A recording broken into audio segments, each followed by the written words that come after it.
పశ్చిమ బెంగాల్ రాజకీయాల్లో సంచలనం నమోదైంది. మాజీ ముఖ్యమంత్రి టీఎంసీ చీఫ్ మమతా బెనర్జీకి మరోసారి షాక్ తగిలింది. అసెంబ్లీ ఎన్నికల్లో పరాజయంతో మొదలు రెబల్ ఎమ్మెల్యేల పార్టీ ఫిరాయింపులతో సతమతమవుతున్న మమతా బెనర్జీ ఈసారి ఏకంగా పార్టీ అధ్యక్షురాలి పదవిని కోల్పోయింది. 1998లో టీఎంసీని స్థాపించి 3 దశాబ్దాలుగా పశ్చిమ బెంగాల్లో చక్రం తిప్పిన మమత ఇప్పుడు ఆ పార్టీపై పట్టు కోల్పోయింది. అనూహ్యంగా పార్టీ చైర్పర్సన్ పదవికి దూరమైంది మమతా బెనర్జీ.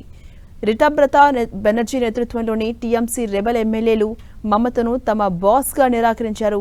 ఆమెను పార్టీ చీఫ్ పదవి నుంచి తొలగించారు. దీదీ స్థానంలో టీఎంసీ కొత్త చైర్పర్సన్గా హౌరా సెంట్రల్ ఎమ్మెల్యే అరూప్ రాయ్ను ఏకగ్రీవంగా ఎన్నుకున్నారు. అంతేకాదు తమదే అసలైన తృణమూల్ కాంగ్రెస్ అంటూ రితబ్రత వర్గం ప్రకటించింది. అంతటితో సరిపెట్టకుండా మమతా మేనల్లుడు అభిషేక్ బెనర్జీని టీఎంసీ జాతీయ ప్రధాన కార్యదర్శి పదవి నుంచి సస్పెండ్ చేస్తున్నట్టుగా ప్రకటించారు.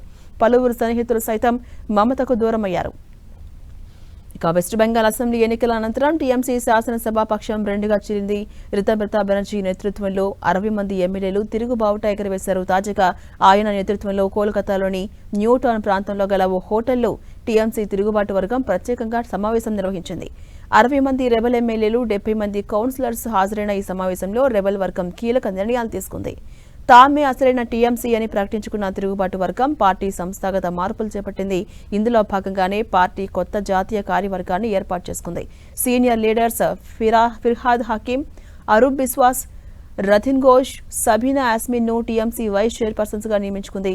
2022 ఫిబ్రవరి తర్వాత టీఎంసీ జాతీయ కార్యవర్గాన్ని పునరుద్ధరించలేదని, అందుకే తాము ఈ నిర్ణయం తీసుకోవాల్సి వచ్చిందని తిరుగుబాటు నేతలు స్పష్టం చేశారు. అయితే మమతా సన్నిహితులు మాత్రం ఈ మొత్తం వ్యవహారాన్ని ఒక కామెడీ షోగా అభివర్ణించారు.